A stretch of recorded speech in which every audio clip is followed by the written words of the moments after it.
excited to be here to share some healthy tailgating recipes with you. Has anyone tailgated already this year? A few, two.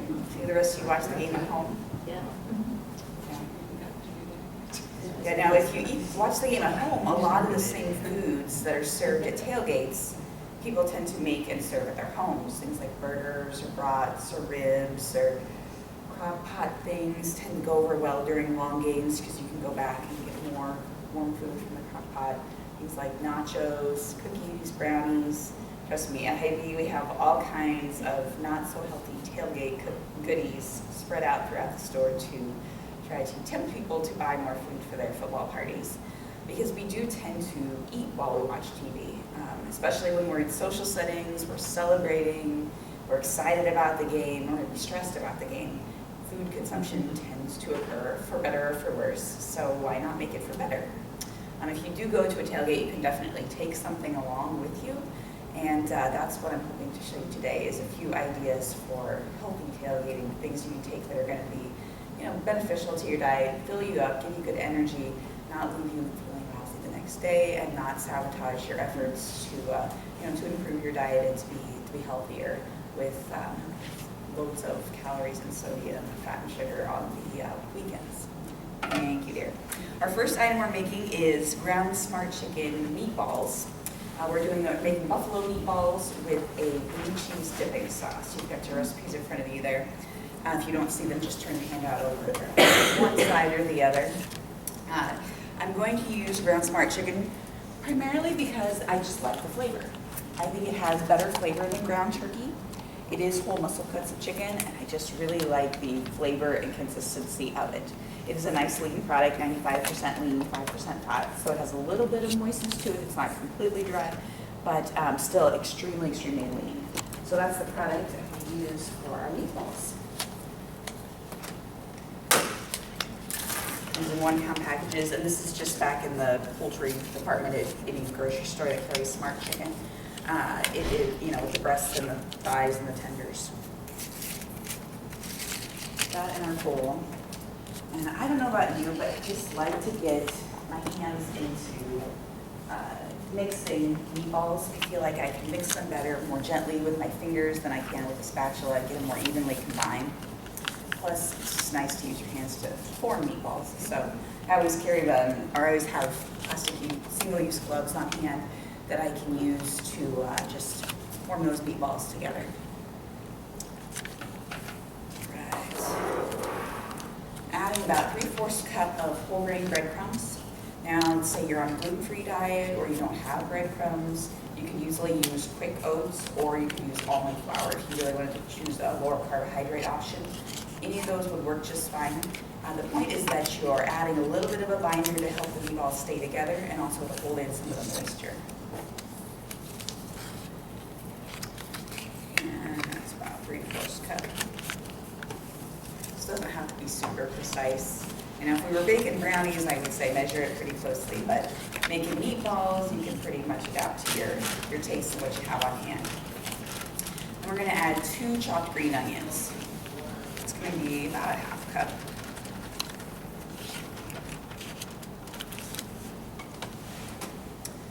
For seasoning, we're going to add onion powder, a tablespoon of parsley. Dried parsley doesn't add a lot of flavor, but it just adds, again, some nice green color. If you have fresh parsley on hand, go ahead and use it.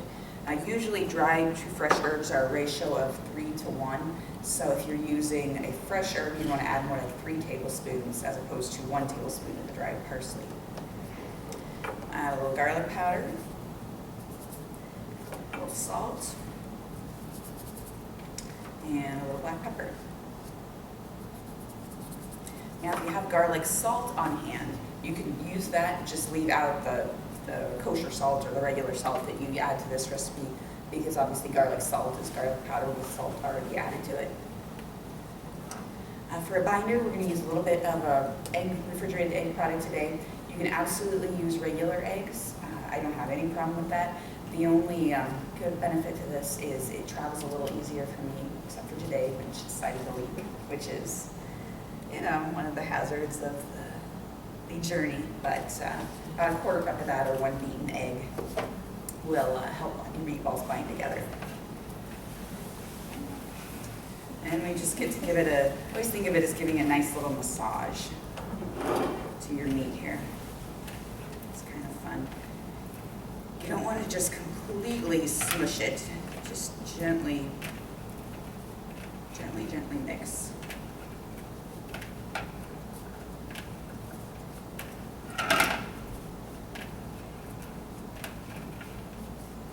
Come together pretty well.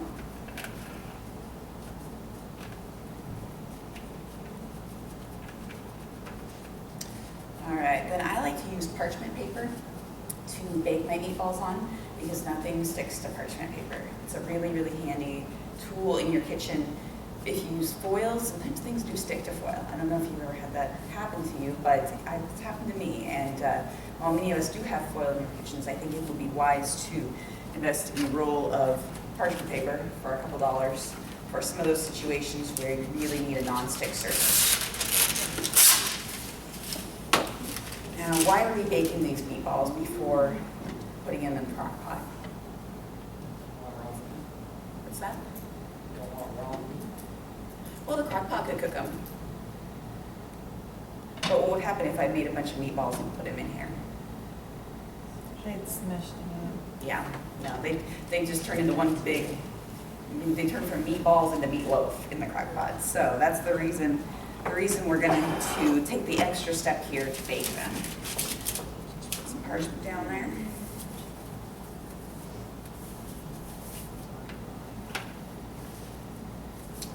Alrighty, and then form our meatballs. You're going to look for about the size of a golf ball is a good size. If you wanted to make smaller ones, you sure could, but this is a standard size meatball. Each meatball has about 40 calories. I have the full nutrition facts on there, on your recipes. Yeah. And just give them a little roll.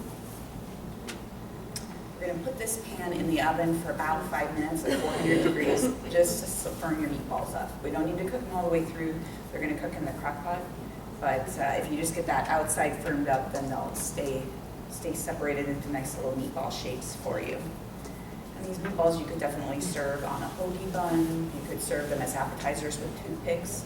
The picture that you have on your recipes is a picture with toothpicks and a little drizzle of the blue cheese sauce on top. Those would be great for an appetizer platter if you didn't want to serve them directly out of the crock pot. But the crock pot is nice because it keeps food warm while people are coming and going and watching games, and it just holds it nice there for you. So that's my favorite way to serve them.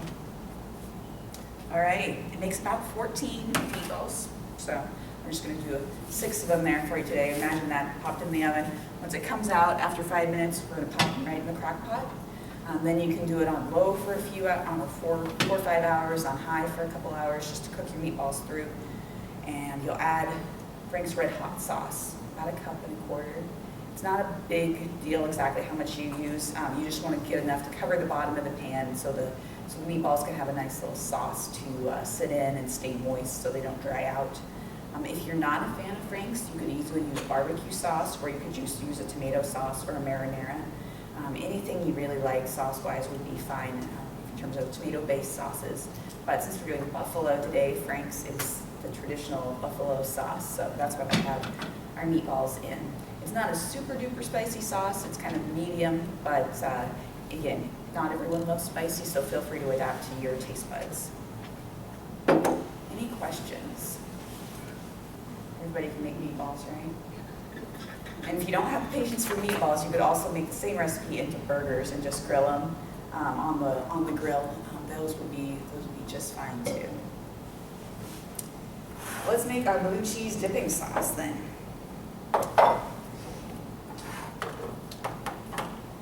Okay, who likes blue cheese? Raise your hands. Who doesn't like blue cheese? Okay, good. Well, you're in luck. You're in luck because I brought both today. I brought feta cheese and blue cheese. Feta cheese tastes much different than blue cheese. It's got a much milder flavor. It's still salty, cheesy, but since we don't have a lot of blue cheese lovers, I'm going to make our sauce today with feta cheese. We're going to start out with about 1/2 cup of clean Greek yogurt. Greek yogurt is, as you probably have heard, is much higher in protein and lower in carbohydrates than regular yogurt. It's also much thicker, so it makes a great base for dips. So, yeah, we just have plain Greek yogurt tastes like sour cream, so it substitutes for sour cream really easily in any recipe you have that calls for sour cream.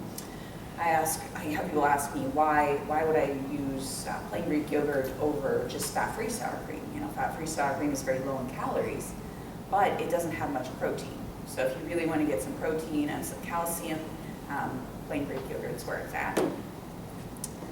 And we're going to season this up with about 1/4 cup of cheese.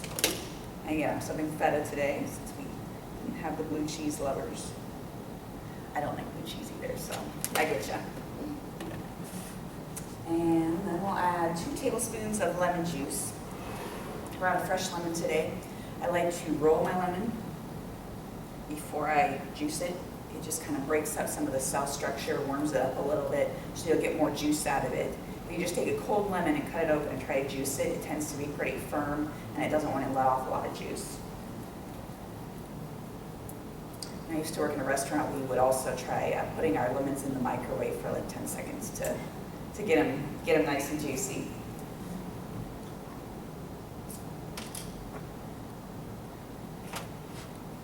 All right. Of course, watch out for any seeds.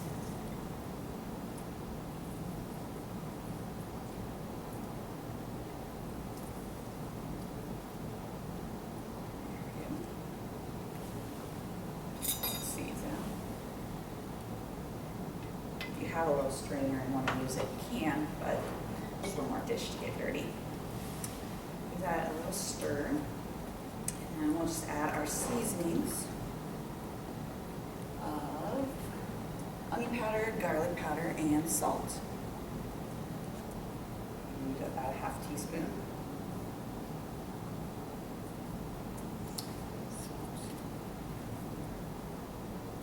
Now, what's the difference between sea salt and table salt? Anybody have any thoughts on that? Which one do you use at home? Sea salt. Sea salt? How about kosher salt? Anybody use kosher? Anybody who just doesn't care? Well, all the salts have approximately the same amount of sodium. So no matter which salt you choose, it's going to be sodium chloride and have a significant amount of sodium. Differences come in the shape of the crystals and in the sharpness of the flavor. A lot of people like to use kosher or sea salt because they have larger, more irregularly shaped crystals, and so they stick to foods better, and they also tend to have a sharper, saltier flavor than just plain table salt. So those are the benefits, not so much health-wise, but just flavor-wise, you can usually use less and get a better flavor. Table salt is just a fine choice as well. You just need to watch your portion, keep your salt intake down, and make sure you're balancing it with plenty of potassium from good fruits and veggies and dairy in your diet. And we've got our onion powder. All right, that is ready to go then. You just set it in your fridge to let all the flavors come together while the meatballs cook.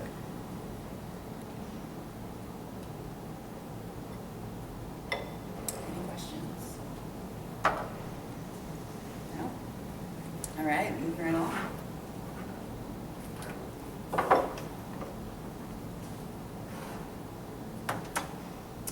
On to desserts. Has anyone ever had a dessert hummus?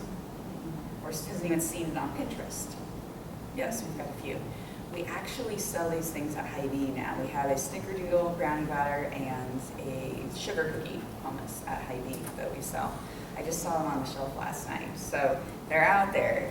We'll see how if the world picks up on this new trend. I like to serve dessert hummuses with apple slices or graham cracker slices. Obviously, you don't want to eat cookie dough hummus on a carrot stick or a celery stick, but they're certainly very easy to eat with a spoon too, just straight out of the container. So you gotta watch the portion size. We're gonna start this dessert hummus, of course, with chickpeas, or garbanzo beans as they're also known. You're just gonna rinse and drain a can of chickpeas before we use the food processor. You need a good food processor for this recipe. Really, a blender, unless you have a really strong blender, isn't going to be the best with just that little blade in the bottom. It's not going to blend up the hummus very well because the chickpeas are pretty firm. So a food processor works best with a larger blade, or if you have something that's got a really good motor on it you think could handle the chickpeas, then certainly give it a try. And we're going to add about 3 tablespoons of quick oats. Add some creamy natural peanut butter. Now, if you've seen my presentations before, you've probably seen this peanut butter before. This is my favorite brand, the Old Home brand. We do sell it in the refrigerated section of the health market at Hy-Vee. And there's 2 ingredients, peanuts and salt. I like it because it's already stirred up, so you don't have to stir the oil layer into your peanut butter. It's just very convenient that way. I find that when I try to stir the oil layer in, I always end up slopping the oil layer out on my counter, and then the bottom is still really hard. So this is my personal preference, but Smucker's makes a great natural product too if you don't mind a little stirring. We'll add, I'm using agave nectar today. Now, has anyone used agave nectar before? It's a low glycemic sweetener, which means it's not going to raise blood sugar very much. A lot of people who are watching blood sugar do like that benefit to it. Otherwise, it's not anything terribly exciting. It's got a very mild sweet flavor, which is why we're using it in this recipe. And it also is nice because it helps the liquid versus dry sweet, helps the hummus come together. If you don't have it, you could definitely substitute honey. You're just going to get a little more flavor from honey than you get from agave. You know, with honey, you can taste the honey flavor. Agave, you just taste sweet. So I'm using agave today. Now, 1/4 cup. And then we're adding our cookie dough flavor. These are our three flavorings. You could just use vanilla, but it's going to taste more like cookie dough if you add a little bit of almond extract and a little bit of butter extract. I like to use pure extracts whenever I can, just because you get nicer flavor from the pure extracts. If you're ever wondering why, you can just read the ingredients on the imitation products and start. You know, it makes sense why the pure ones taste so much better. So we're going to use about a teaspoon of vanilla, about a ½ teaspoon of almond, and then butter extract. This one is an imitation. There is no such thing as pure butter extract available in stores, but it does add that nice little last bit of buttery flavor. Could you just use butter? Like put butter in your hummus. Mm-hmm. Could, if you wanted to. You could, I guess. It would be. I'm not sure how that would turn out. It would definitely add to the texture, give it a buttery texture. I don't know that the buttery flavor would be as concentrated in actual butter as it is in a ½ teaspoon of butter extract. So I would probably not recommend it, but you could certainly try it. We'll blend that all up in our food processor. Once the dough is done, I'd like to fold in a 1/4 cup of mini chocolate chips. I like mini ones just because they spread throughout the hummus a little bit better, and you can get more little ones per bite. The big ones are fine too. If those are what you have on hand, they're just a little bit bigger chunks in your hummus. And then, like I said, serving it with apple slices or graham cracker slices. It works great as a dip, or you could even, like I said, just eat it with a spoon if you watch the portion size and don't eat the whole thing at once. Any questions?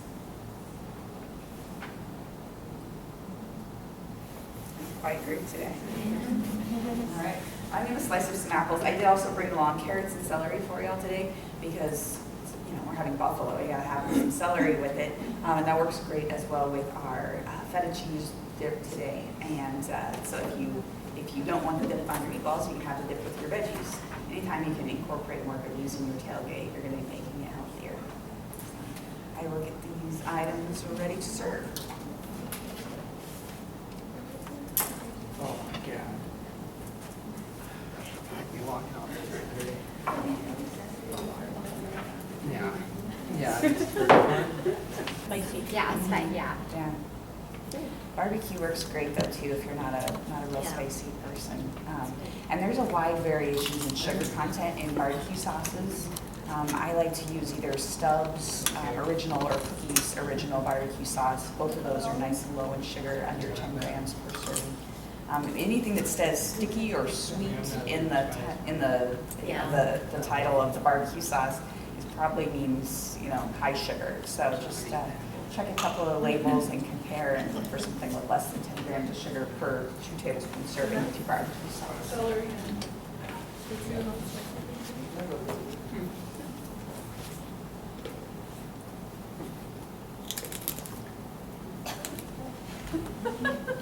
How's that cookie dough hummus? It tastes like cookie dough, doesn't it? It's meant I never have any trouble finishing out that recipe. Do you still do your cooking classes at Hy-Vee because last time you came here and you like Yeah. this? Yep, my classes are full for the month, so we are getting more popular. So my classes are full for this month, and I don't have all my October dates 100% secured yet. I have a couple of people I gotta check with before I can put those in stone and start advertising my October dates. But yeah, we still do our meal assembly class, the dish workshop every week at Hy-Vee. So it's you can get online. It's hyveedish.eventbrite.com is our website where I post the menu and the dates, and we just do online registrations now. But yeah, we'd love to help you for it. Like I said, I just am already full this month. It's a good problem to have. Yeah. Well, if you turn your handout over, you may have already noticed a few of these things on the back here. Depressing statistics about the amount of exercise it takes to burn off tailgating food. Now, has Sarah ever told you you can't out-exercise a bad diet? Does that line ever come out of her mouth? No amount of physical activity is going to burn off the food you can eat if you decide you're just not going to pay any attention to nutrition and eat whatever you want. That mentality doesn't work real well. You do need to pay some attention to nutrition, even if you are exercising a lot. First of all, just to fuel your body well. The more active you are, the more nutrition your body needs, the more vitamins and minerals and antioxidants you're going to be needing for recovery. So it's even more important as you're being active to eat well. In terms of burning calories for weight loss or just for even weight maintenance, calories become a serious consideration as well. You can look at some of the statistics here. 2 beers equals 1 hour of walking. That one doesn't seem so hard because if you go down to the games, you're going to be walking for at least an hour. You're going to have to park far away. You're going to get some walking in. So that one's pretty much covered. 4 chicken wings is 30 minutes of jogging. May or may not get that in every day. 1 cracker with cheese spread is 13 minutes of performing with a marching band. 1 cheesesteak is running the length of 89 football fields. This is where it starts to get painful. I don't think anybody wants to run 89 football fields.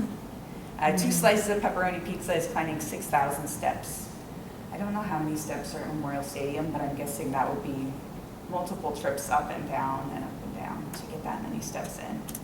And then 15 to 20 potato chips is 1 hour of doing the wave. It's just sometimes helpful to put in perspective as you're eating something, enjoying something. Sure, it tastes good, but the activity to offset the amount of calories is important to keep in mind. You can score your own touchdowns and burn nutrition to party with these thoughtful changes I've listed below here. The first one, instead of chicken wings, you can grill boneless, skinless chicken tenders. You can add your own hot sauce or try low-fat honey mustard sauce or a rub. Or if you don't mind rolling meatballs, it takes a little bit more effort, but they're certainly, I hope you think, delicious and easy to serve in the crock pot. Instead of tortilla chips and dip, you can serve hummus or guacamole with your tortilla chips. You can use plain Greek yogurt as a base for a tasty dip like we did today. You can add an envelope of ranch seasoning mix to usually like a two cup container of Greek yogurt, or if you buy 2 small ones and mix it together, you can just make an easy ranch dip that way. It's going to be higher in protein instead of using sour cream. You could also use salsa instead of dips. Salsa is a great way to sneak in an extra serving of veggies. For hoagies, you can use whole grain rolls, natural cheese instead of the squeeze bottle or the Velveeta. Grilled chicken, you can load up on vegetables beyond the usual lettuce and tomato and onion by adding grilled peppers, mushrooms, or even squash. Has anyone ever grilled zucchini before? Yeah, it works really, really well on the grill. You slice it a little thinner or cut it into smaller pieces. You can put it right on your sandwich or even on your burger. For burgers, you can use lean ground chicken, beef, or veggie patties. Now, it's kind of I think, a misconception out there that turkey burgers are healthier than beef burgers. Has anyone ever heard that before? Well, turkey can be very lean, but beef can also be very lean. If you're using lean meat, it really doesn't make a significant difference whether you're using beef or turkey. Just use lean meat and cook it appropriately. Drain excess fat off of it after you cook it if there's fat in the pan, and you're going to be just fine. I like the flavor of, like I said, of ground smart chicken better than I like the flavor of ground turkey, but beef is also a great option. It's a very good source of iron and B vitamins, so getting some beef in your diet on a regular basis is a good way to keep up on those nutrients, and certainly it doesn't stack up the calories any faster if you choose the lean options. You can also add veggies to your burgers. You could put shredded zucchini or carrots or mushrooms right in with your meat to amp up the veggie content right there in your burgers. For pasta salads, you can use whole grain pasta and try a light vinaigrette dressing for a change instead of a mayonnaise-based dressing. You could also add more vegetables, broccoli, cauliflower, mushrooms, tomatoes, carrots. All those things work really, really well in pasta salads. For potato salad, you could substitute sweet potatoes or butternut squash even for your regular white potatoes. They don't save significant calories, but you do get more fiber, you get more beta carotene, and you get a beautiful bright orange color that just looks pretty and different. And it's fun to be able to try some different things with recipes. I know that you may have a few picky eaters at your tailgate that don't want anything but the traditional foods, but try to push them beyond their comfort zones a little bit and get them to try it. You could also use half Greek yogurt in place of mayonnaise in your recipe. I wouldn't suggest cutting out all of the mayonnaise in your potato salad because you need a little bit of mayonnaise in there to make it taste good. But if you use half Greek yogurt, half mayonnaise, so maybe your recipe calls for half cup and you use a quarter cup with a quarter cup of plain Greek yogurt, you can kind of sneak it in, lower the calories, up the protein, and people probably won't notice flavor-wise because it's just such a small amount. For meatballs, as we did today, we used lean ground chicken or beef. Bake them instead of frying them or even pan cooking them. You really don't need to, and you'll save time if you just make all your meatballs and put them on a sheet pan in the oven versus trying to cook them in the skillet because you just can't cook as many at once. Then certainly we could have added frozen spinach, peppers, mushrooms, any veggies that we could add to burgers. You can also add right to your meatballs.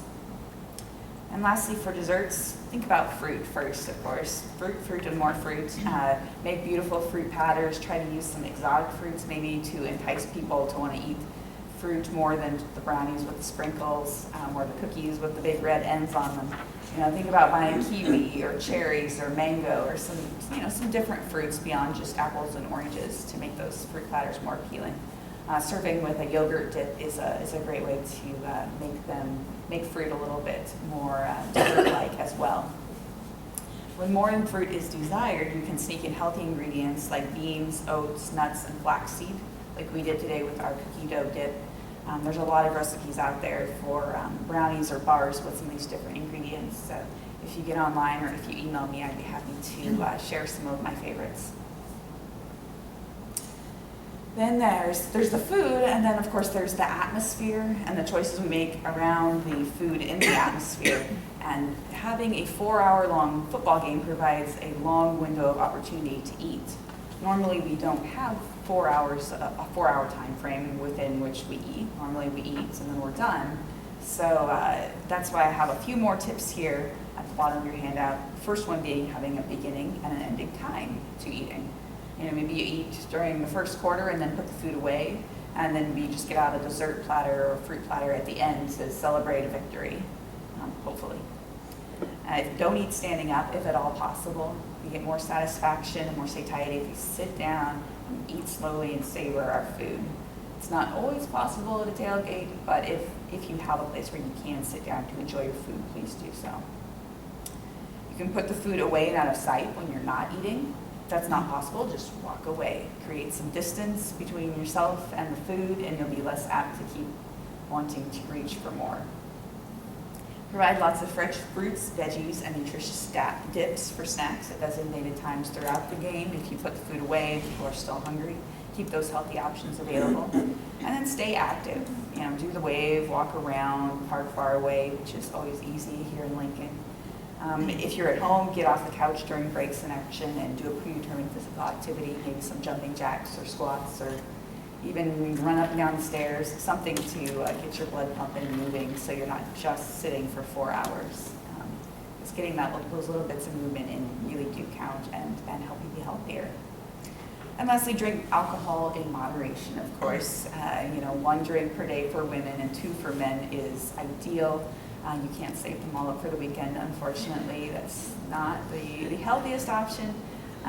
But just remember to be balancing it with plenty of water, and those calories do add up quickly. They don't tend to fill us up. They tend to make us want to eat more. So just keep that in mind and limit the alcohol as best you can. Remember to celebrate your health while celebrating every mystical victory. Woohoo! Go Big Red. Any questions?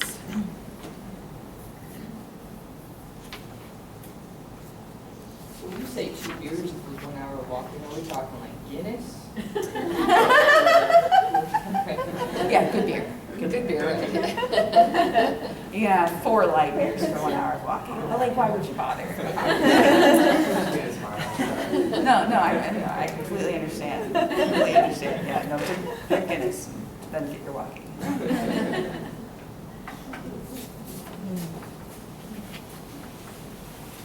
Has anyone made ever any healthy tailgating recipes that have been good hits at their tailgate parties? Just hummus, just regular hummus. Regular hummus. Yeah, that's a good one. Always there's usually chips and dips out, so adding veggies and dip isn't too much of a stretch. I have a few more meatballs if anybody wants another meatball, and we have more hummus, of course, up here if you want any for the road. But thank you again for coming today.